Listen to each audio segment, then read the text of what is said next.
이 시간 함께 볼 하나님의 말씀은 다니엘 2장입니다. 다니엘 2장 17절부터 19절까지의 말씀 제가 봉독하겠습니다.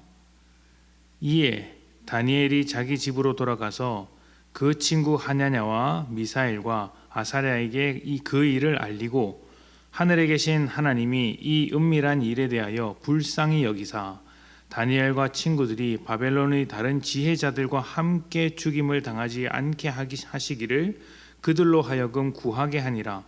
이에 이 은밀한 것이 밤의 환상으로 다니엘에게 나타나 보임에 다니엘이 하늘에 계신 하나님을 찬송하니라. 아멘. 믿음이라는 것은 우리에게 거룩한 정체성을 만들어주는 것입니다. 거룩한 정체성이란 세상과 구별된 독특한 그리스도인만의 정체성을 말하는 것인데, 이 정체성 때문에 그리스도인은 세상에서 유별난 존재로, 독특한 존재로 자리매김합니다.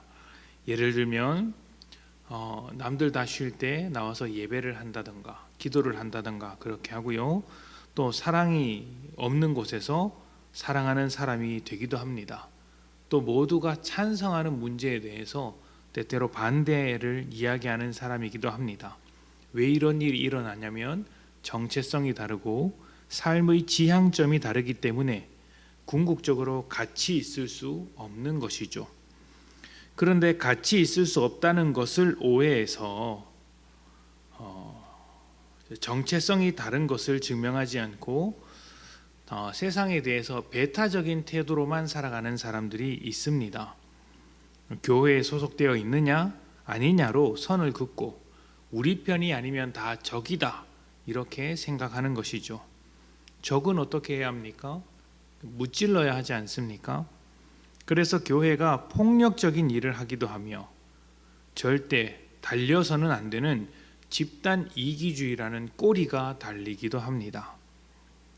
이런 일들이 일어나는 이유는 그리스도인의 정체성을 어떻게 드러내야 하는지 이해하지 못하는, 알지 못하는 무지함에서 비롯된 것이고, 또 믿음이 무엇인지 어떤 내용을 가지고 있어야 하는지 몰라서 벌어지는 일입니다.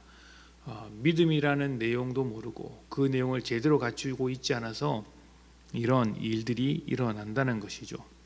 믿음이라는 것은 죄의 권세로부터 자유로워진 것이고 죄에 대하여 대항하는 것입니다. 영화의 단골 소재 중에 악한 군주에게 대항하는 혁명가의 이야기가 있습니다. 그 혁명가들이 군주의 지배를 받는 백성을 보면 어떻게 합니까? 악한 군주의 지배를 받고 있는 백성들을 보면 달려들어서 죽이려고 합니까? 아니면 해방시키려고 합니까? 당연하게도 불쌍하게 여기며 군주로부터 탈출하도록 돕습니다. 우리가 죄의 입장에서 보면 혁명군과 같습니다. 죄 아래 눌려 살던 사람들이었으나 예수를 통하여서 죄 밖으로 벗어나게 되었고 이제 죄에 대항해서 싸우는 혁명군과 같은 것이죠. 진리의 혁명군으로서 죄라는 군주에게 대항하며 뿐만 아니라 그 죄의 군주에게 억눌린 영혼들을 탈출시키도록 돕는 사람들이 바로 우리들입니다. 복음이 우리를 죄에서 구원했고 또 우리를 죄로부터 구원하신 예수님의 그 놀라운 사랑을 가지고 죄에 대하여 대항하는 것이죠. 예수님을 통해 악한 군주, 죄와 사단이라는 군주로부터 자유하게 되었다는 소식, 그 복음의 소식을 전해주어서 사람들이 죄로부터 함께 벗어나도록 하는 것이 우리 믿음이 가지고 있어야 할 내용이라고 할 수 있습니다.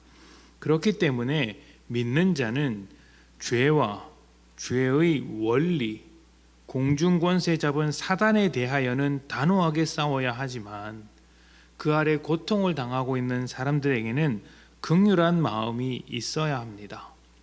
주님께서 우리를 긍휼하게 생각하셨듯이 우리도 그들을 긍휼하게 바라보는 것이죠. 그래서 교회는 세상을 반대하되 세상 사람들은 품고 가야 합니다. 이것을 잘 구별해서 생각해야 하죠.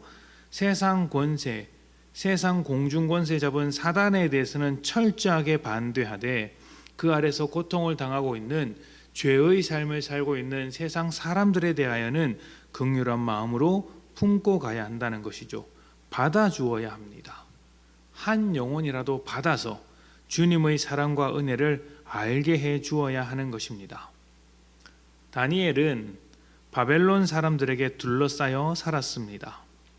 민족과 나라의 관점에서 보자면 바벨론은 이스라엘 나라를 망하게 한 원수입니다.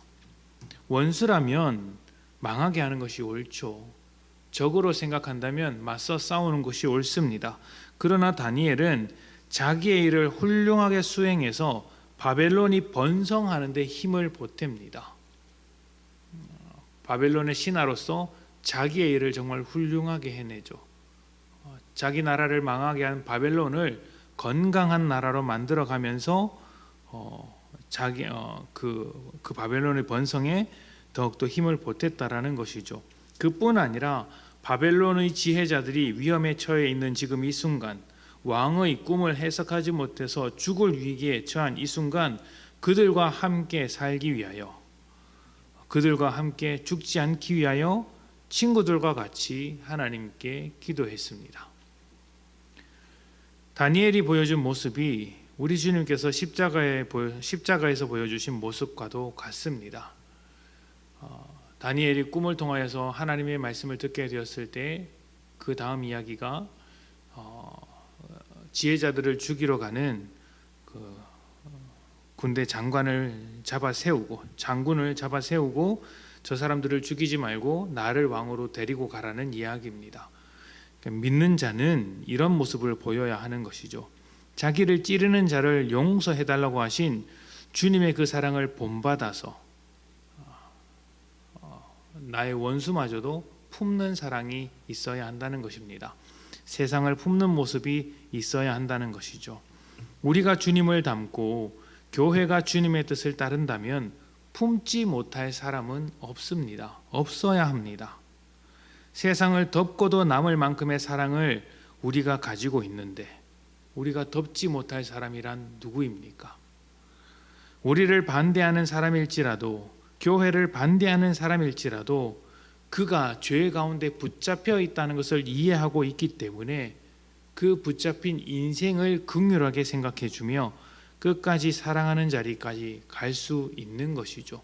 우리도 죄에 사로잡힌 사람이었고 주님의 은혜로 구원받았다면 아직 주님의 은혜가 닿지 못해서 죄 가운데서 살아가는 사람들을 볼 때 우리가 그들을 대항해서 싸우기보다는 그 사람을 잡고 있는 죄에 대하여 싸우고 그 사람은 긍휼히 여겨 복음을 전하는 사랑을, 그런 수고를 아끼지 말아야 한다는 이야기입니다. 그러니 교회가 집단 이기주의에 빠졌다는 오명을 쓰지 않도록, 또 우리의 신앙이 폭력과 배타적인 태도로만 증명되지 않도록 믿음의 내용을 채우고 주님을 제대로 따라가야 합니다. 세상은 은혜를 모르고 십자가를 몰라서 저 모양인 것이니 그 은혜를 먼저 알게 된 우리가 긍휼과 은혜와 사랑으로서 주님의 십자가를 증명하는 것입니다. 그들을 받아줌으로써 또 품지 못할 만한 사람을 품어줌으로써 우리 안에 드림으로써 주님의 사랑을 알게 하는 것이죠. 그럴 때 우리에게 주님의 선하심이 나타나며 주님의 능력으로 우리 주님께서 우리를 도와주실 것입니다. 품지 못할 사람이란 없어야 한다는 것을 기억하시며 여러분이 만나는 모든 사람들을 주님의 사랑으로 넉넉히 품는 귀하고 복된 하루 되시기를 소망합니다. 함께 기도합니다.